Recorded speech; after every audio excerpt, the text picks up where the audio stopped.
Bismillahirrahmanirrahim. Assalamualaikum warahmatullahi wabarakatuh.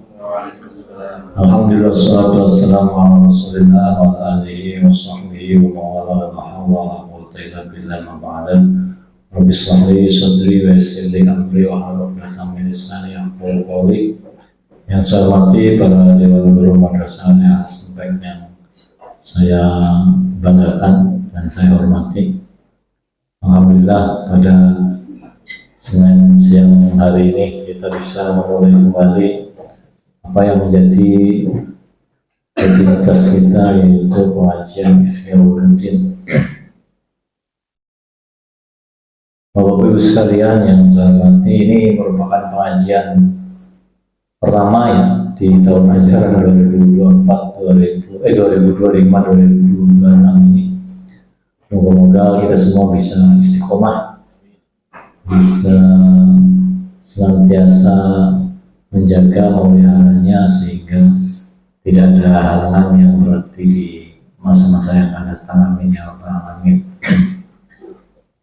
Ya, mungkin Bapak Guru sekalian sudah tahu semua lah siapa itu Imam Ghazali ya.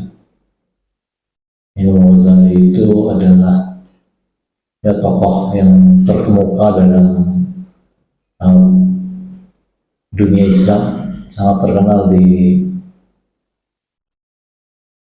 kancah pemikiran Islam. Salah satu kontribusinya adalah bagaimana Imam Ghazali ini dapat menyelaraskan, menyeimbangkan antara fikih yang lebih menekankan kepada hal-hal yang sifatnya formalitas dengan tasawuf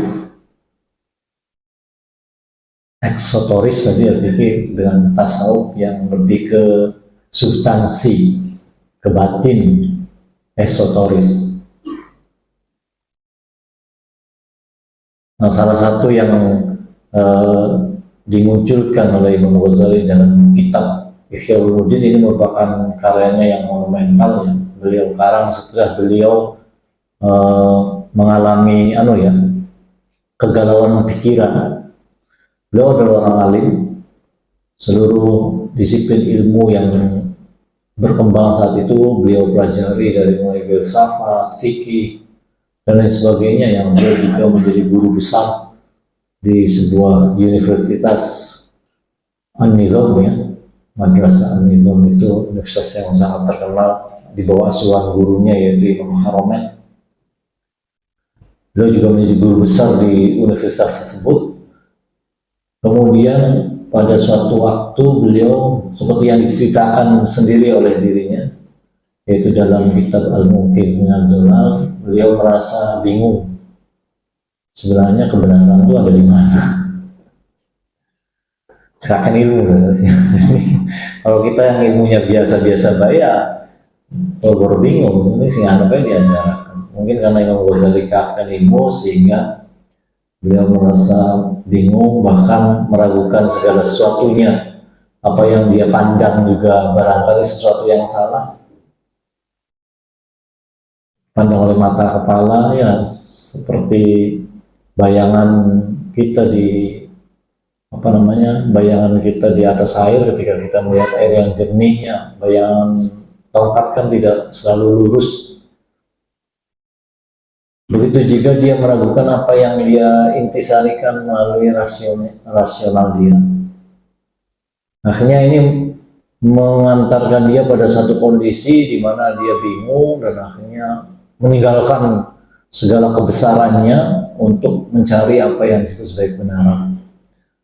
Itu dilalui dalam masa kurang lebih 2 tahun ya, sampai dia berkhalwat di sebuah menara masjid untuk mencari kebenaran itu. Dan pada akhirnya beliau, seperti yang diakui oleh beliau, mendapatkan mukasyafah, mendapatkan ilham dari Allah Subhanahu wa taala akan bagaimana seharusnya mencari kebenaran itu. Itu beliau ceritakan di dalam kitab Al-Munqidh minadh Dhalal. Nah, setelah peristiwa itulah kemudian akhirnya beliau mengarang kitab Ihya Ulumuddin ini, yang ada 4 jilid ya dalam dalam dalam cetakan yang umum 4 jilid. Dan ini bagaimana beliau mencoba untuk menyatukan antara kecenderungan formalitas yang merupakan kecenderungan para orang alim di masanya dengan kecenderungan batin ya substansi, dan beliau ungkapkan ini di kitab Ihya Ulumuddin ini.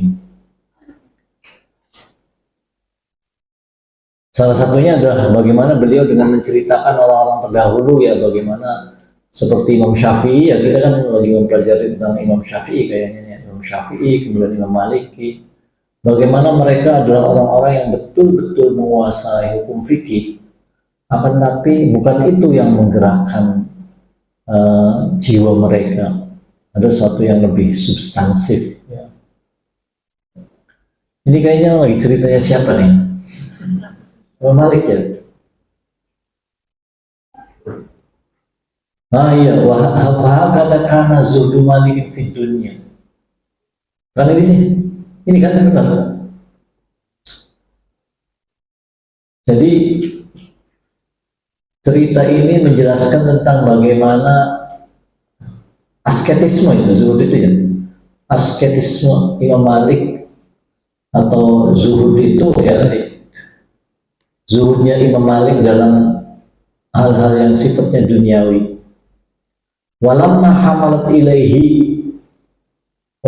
humilat ilaihi al-amwalu al-kasiratu, ketika dibawa padanya al-amwalul kasirah, harta yang banyak, min atrafid dunia, dari penjuru dunia, lintishari ilmihi, untuk menggelar atau untuk menyebarkan ilmunya, wa ashabi, dan murid-muridnya, kana yufarriquha fi wujuhil khair, maka Imam Malik ini mendistribusikannya pada jalan-jalan kebaikan.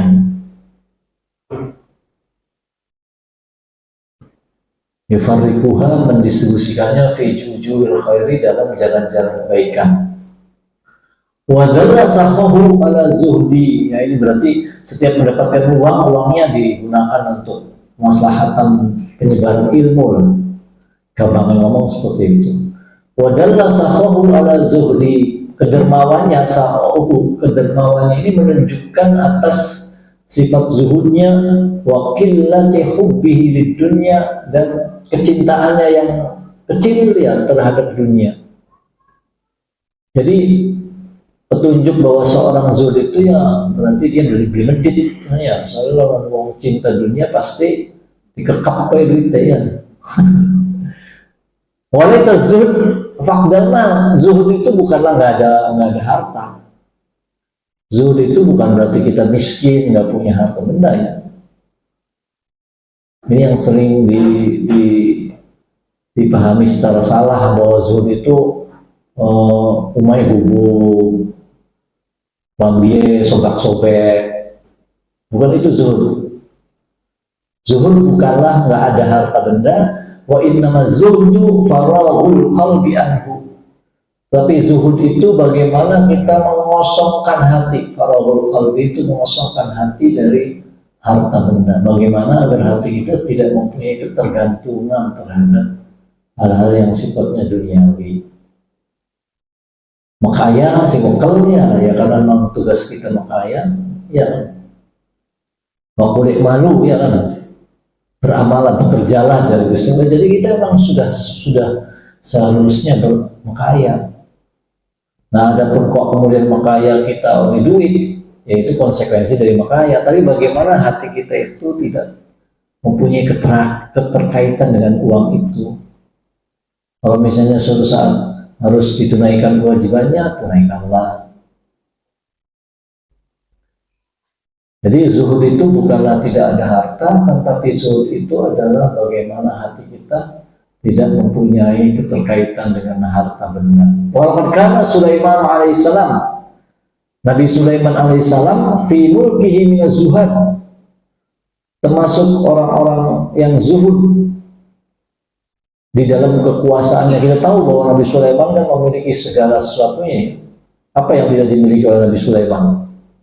Beliau mempunyai bala tentara dari manusia, jin, setan, angin, dan lain sebagainya. Bahkan jin itu ditugaskan oleh beliau untuk menggali mutiara di laut. Kurang apa? Sugiye, tapi zuhud loh. Jadi menunjukkan bahwa zuhud itu bukan berarti tidak identik dengan miskin. Zuhud itu bisa jadi kaya, tapi barangkali hati kita tidak tergantung dengan kekayaan kita. Nabi Sulaiman adalah raja yang kaya, tetapi beliau adalah orang yang zuhud. Wa yadullu ala ikhtiqarihi di dunya ma ruwiya Asy-Syafi'i rahimahullah taala annahu qala.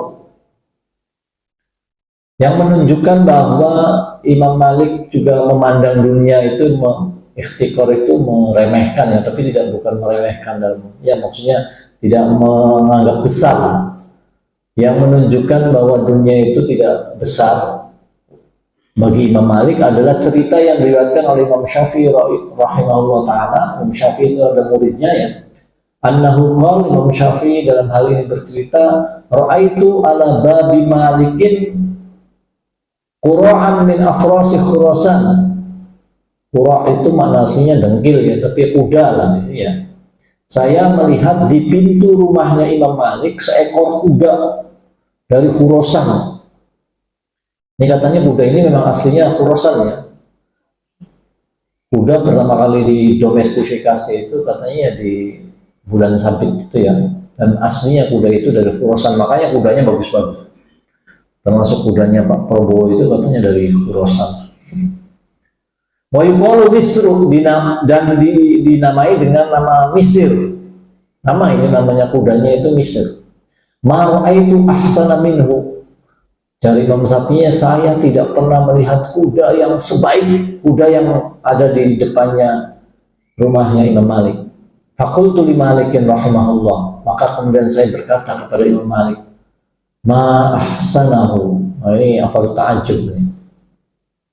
Alangkah baiknya, alangkah apa?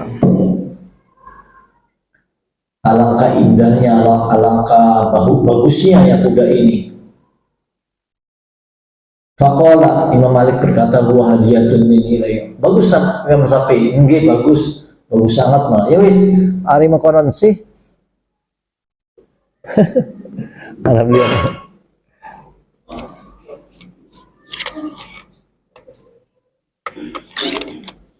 Ganti lah.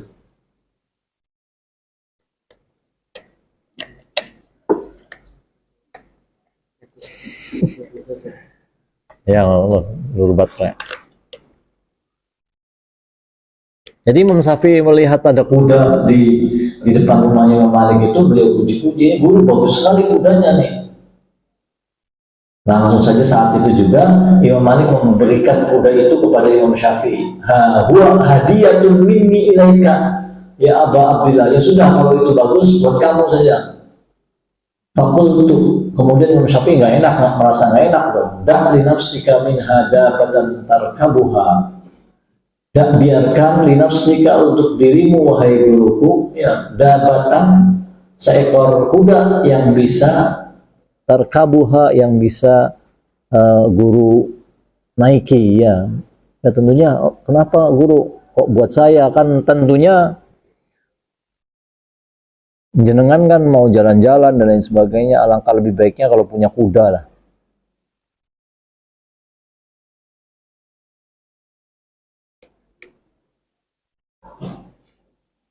Faqala, kemudian Imam Malik berkata, inni astahi, saya malu minallahi ta'ala, malu kepada Allah subhanahu wa ta'ala. An ata'atur batan fiha nabiullah bihafil dabatin, untuk menginjak bumi, di mana di bumi itu ada Nabi besar Muhammad SAW dimakamkannya. Bihafil dabatin, menginjak dengan menunggang kuda atau menunggang kendaraan. Ya, seperti kita tahu, Madinah itu kan daerah dikuburkannya Nabi besar Muhammad SAW.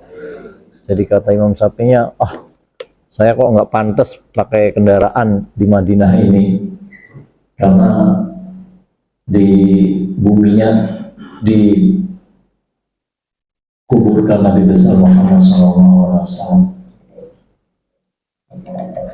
Tapi apapun alasannya, ini menunjukkan bahwa Imam Malik itu sangat dermawan sekali ya. Kalau kita misalnya, kalau saya misalnya diomong oleh Pak Hakim, ayah itu di rumah ada Mercy baru tak? Terus ngusir kira-kira.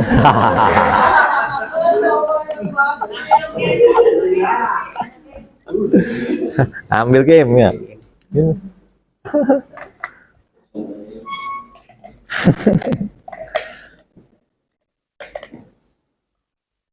Atau ada apa? Motor terbaru apa, Kim? ZF25. ZF25. Wah. Oh,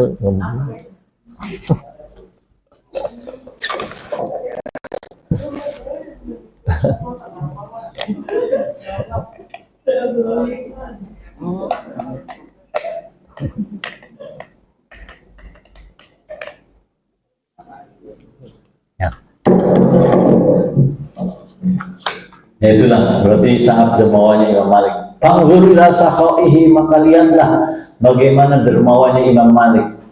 Idh wahaba, ketika beliau memberikan jami'a dzalika, semua hartanya, daf'atan wahidatan, dalam satu kali saja. Wa ila tauqirihi, begitu juga ya, beliau sangat menghormati Nabi besar Muhammad SAW. Beliau memuliakan tauqirihi, mengagungkan liturbatil Madinah, di bumi Madinah, karena di bumi Madinah itu dikuburkan jasad mulia Nabi besar Muhammad SAW. Wa yadullu ala iradatihi bil ilmi wa sekali dunia. Ya, termasuk juga menunjukkan bahwa Imam Malik itu sangat mendambakan ilmu demi mencari ridhonya Allah Subhanahu wa taala. Wastiqoruhu di dunia, dan bagaimana dunia itu tidak sesuatu yang besar di mata Imam Malik ya. Maruya, sesuatu yang diriwayatkan annahu qala, di mana Imam Malik berkata, dakhaltu ala Harun Rasyid. Saya suatu saat pernah masuk ke Harun Rasyid. Harun Rasyid ini adalah salah satu khalifah Bani Abbasiyah ya. Masuk ke pimpinan Islam yang berhasil ya. Faqala li, kemudian Harun Rasyid berkata kepadaku, ya Aba Abdillah, wahai Aba Abdillah, ini nama kunyahnya Imam Malik ya. Yang bagi antakhtalifa ilaina, barangkali seyogianyalah, seharusnya lah ya engkau sering-sering kesini. Takhtalifa ilaina itu sering-seringlah kesini untuk membacakan ya hadis dan lain sebagainya. Hatta yasma'a sibyanuna minkal muwatta, sehingga anak-anak di sini, para pemuda di sini dapat mendengarkan muwatta darimu. Jadi ini permintaan dari Harun Rasyid ya, agar supaya Imam Malik sering-seringlah datang ke istananya, ke rumahnya, agar supaya anak-anak ya dan anak muda supaya bisa mendengarkan muwatta dari Imam Malik. Qala, Imam Malik menjawab, faqultu a'azzallahu maulana amir, punten, semoga Allah memuliakan engkau wahai penguasa ya, maulana amir, wahai tuanku raja. Inna hadzal ilma minkum kharajun, sesungguhnya ilmu ini bagimu adalah kharaj itu imbalannya. Apa dalam Al-Qur'annya baru saja tadi pagi, kharajun wa kharajun inda rabbika khair wallahu khairur raziqin. Kharaj, sesungguhnya ilmu ini adalah imbalan atau ya imbalan bagimu. Fa in antum a'zartumuhu azza, jika seandainya engkau memuliakannya maka ilmu itu akan mulia. Wa in antum adzlaltumuhu zalla, jika engkau menghinakannya maka ilmu itu akan hina juga. Jadi ilmu ini merupakan sebuah anugerah lah gampangannya ya, wahai penguasa. Maksudnya adanya ilmu pengetahuan yang berkembang di masyarakat itu adalah merupakan anugerah bagimu. Tapi bagaimana ilmu itu bisa mulia tergantung sikap kamu terhadap ilmu. Kalau dimuliakan oleh penguasanya, maka ilmu itu akan mulia. Sebaliknya, kalau ilmu itu dihinakan, maka ilmu itu akan menjadi hina. Wal ilmu yu'ta wala ya'ti. Ilmu itu didatangi, bukan yang mendatangi. Jadi aja kula sing tekan mene, tapi anaknya sampean sing tekan pesantren kula. Oh, maksudnya sih. Ya kan mau kan sering-sering mene lah. Bukan begitu caranya, wahai sang raja. Jenengan sing tekan kula. Faqala shadaqta. Kemudian Harun al-Rasyid berkata, ya benar, shadaqta, kamu benar. Ukhruju ilal masjid hatta tasma'u manas. Oleh karena itu ya sudah, tidak usah datang ke rumahku, pergilah ke masjid, mengajilah di sana, sehingga kemudian masyarakat bisa langsung mendengarkan ilmu itu dari dirimu. Bapak-bapak sekalian yang saya hormati, barangkali itu yang bisa saya sampaikan dalam kesempatan yang berbahagia ini. Ya, kurang dan lebihnya moga-moga bisa bermanfaat. Ini adalah merupakan pengajian pertama di tahun ajaran baru ini. Moga-moga bisa istiqomah dan moga-moga kita semua bisa mendapatkan kemanfaatan dan keberkahan dari pengarang kitab ini, yaitu Imam Ghazali. Kurang lebihnya mohon maaf. Wallahu muwaffiq ila aqwamit thoriq. Wassalamualaikum warahmatullahi wabarakatuh.